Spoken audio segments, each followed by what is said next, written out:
Ben bonjour à tous. Je me trouve basse un peu, peut-être que je vais me reculer. Bref, bon, je vais essayer d'être à la hauteur de la situation pour mieux vous parler. Bonjour, bon matin. Écoutez, aujourd'hui on est à la 9e journée. J'ai le goût de vous souhaiter un beau samedi matin. J'étais un petit peu plus tard, j'ai eu une belle soirée hier entre amis et c'était vraiment agréable de discuter avec des gens qui sont des amis à moi, puis j'ai connu de nouvelles personnes. C'est toujours agréable ces nouvelles rencontres-là où on échange et c'est merveilleux. Et j'avais le goût de vous souhaiter un beau samedi printanier. Et je veux vous parler de notre carte d'hier. Je vais d'emblée et je me présente pour ceux qui ne me connaissent pas. Je suis Sophie, bienvenue. Je suis praticienne Reiki Tianchi. Je fais des consultations. Je parle aussi avec les défunts, donc, et les anges. Si vous avez besoin des consultations, c'est toujours sur ma page.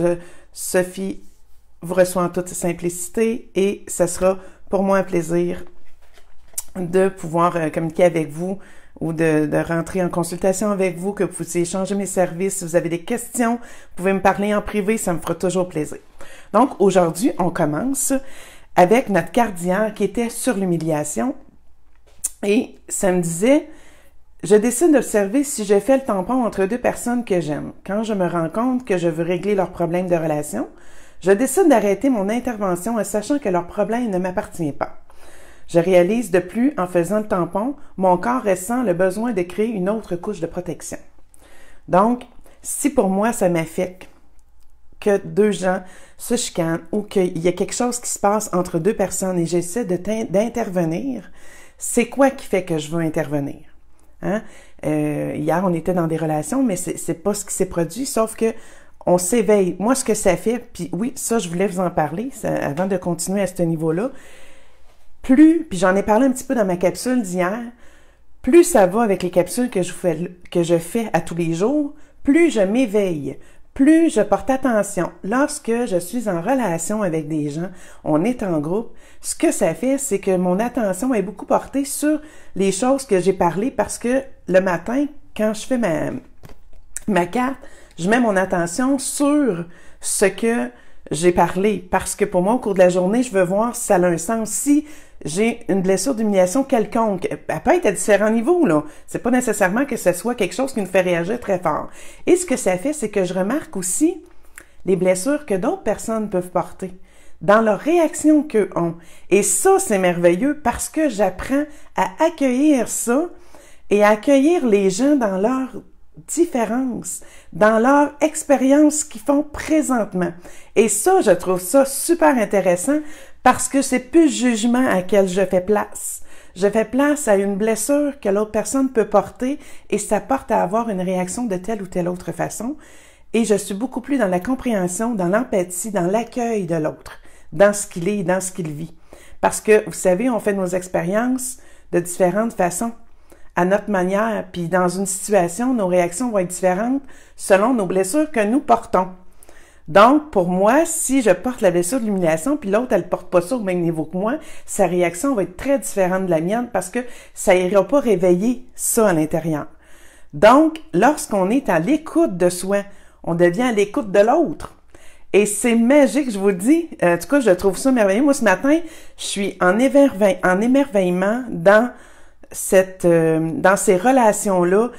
Je suis en émerveillement de mon ouverture qui se fait à l'intérieur de moi, à l'intérieur. C'est pas mon ego extérieur qui prend le dessus présentement dans mes relations, dans mes situations, dans mes journées. C'est pas mon ego, c'est pas ça qui vient se réveiller. Et je trouve ça merveilleux, magique et très instructif.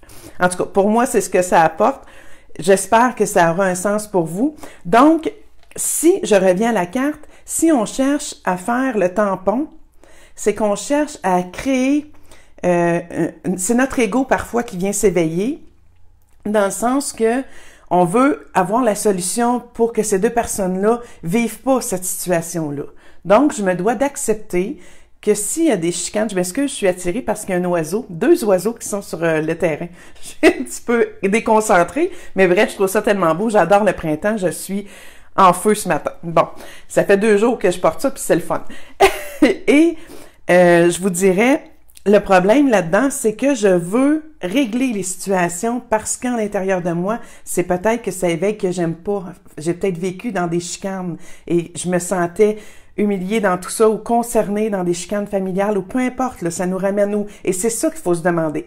À quoi ça me ramène? Pourquoi je suis portée? C'est quoi que ça éveille comme sentiment, comme émotion à l'intérieur de moi quand je cherche à faire ça, quand je cherche à réagir d'une telle façon ou à agir d'une telle façon? L'émotion qui s'éveille à l'intérieur de moi, c'est quoi?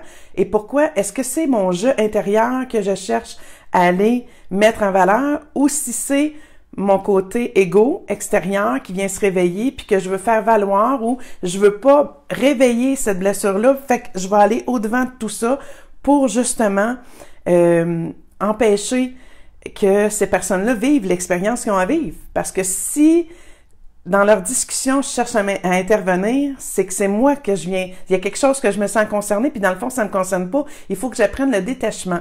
Il faut que j'apprenne à dire, ça leur appartient, sans être je vous dirais, dans l'indifférence, c'est pas ce que je dis, c'est de remettre là où ça doit être. Si les personnes vous reviennent, par contre, puis vous demandent votre opinion, vous pouvez émettre votre opinion sans imposer et de rester toujours dans... Moi d'emblée, ça serait probablement de parler justement, je crois que ça éveille certaines blessures, puis c'est ça, puis c'est de voir est-ce que c'est votre ego ou si c'est vraiment de vouloir faire valoir votre opinion, puis que l'autre, de convaincre l'autre, parce que vous détenez pas la vérité. Chacun vit ses propres expériences, puis ont leur vérité selon leur vécu. C'est ce que j'ai envie de dire. Donc, on va continuer. J'espère que ça a répondu un peu à vos interrogations que peut-être vous pouvez avoir par rapport à cette carte-là d'hier. Je vais aller avec une autre carte pour ce matin. Qu'est-ce qu'on touchera ce matin? Je vais aller voir. Je les brasse, j'aime ça, brasser ça. Hein? Ça fait... voilà. On va aller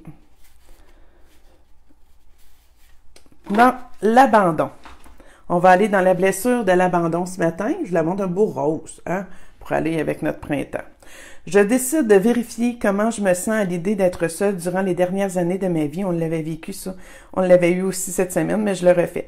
Si je vis de l'angoisse, je réalise que c'est mon ego qui croit qu'être seul signifie être non aimé et malheureux.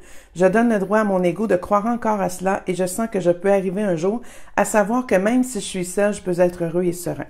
Donc, je trouve ça un peu désolant qu'on revienne sur les cartes, mais bon, faut croire qu'il faut que ça soit ça. Et si je suis incapable d'accepter d'être seule, d'accepter mes peurs du moment, sachant que tout est temporaire, ben à ce moment-là, j'accepte que ça fasse partie de moi, puis que c'est pas encore...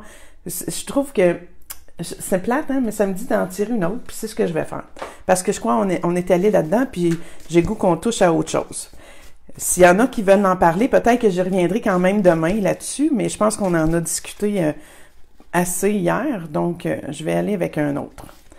Le rejet, on ne l'a pas vécu encore celui-là, puis je pense que ça rejoint aussi l'abandon. Je trouve ça bien qu'on touche au rejet. Présentement, on n'en a pas fait une de ceux-là. Je décide de demander à un proche de me dire 2 circonstances où ce dernier a remarqué que je suis dans le déni, c'est-à-dire que je ne vois pas la réalité telle qu'elle est.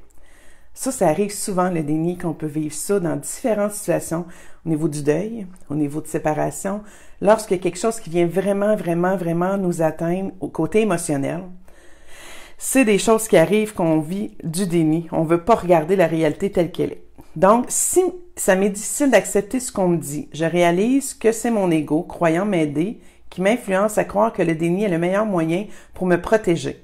Mon ego ne sait pas que je suis une personne forte et capable de se protéger elle-même.